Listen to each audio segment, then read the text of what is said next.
Hey everyone, in this video I will guide you how you can hide your TikTok story from everyone or from a one person as you want.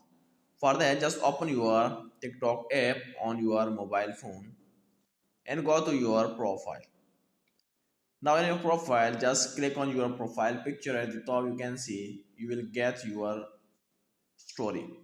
So when I will click on this, here you can see I can see my story now. Now in order to change your story settings, privacy settings, at the bottom you can see bottom right side there are three dots. Click on these three dots and here you will see an option called settings. Click on this settings and now here you can see who can see this post. It's about your story.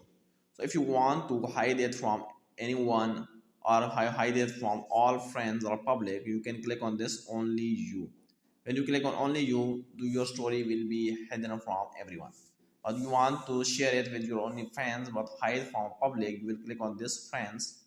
Now only your friends will see your TikTok story but not anyone from a public will be able to see your TikTok story.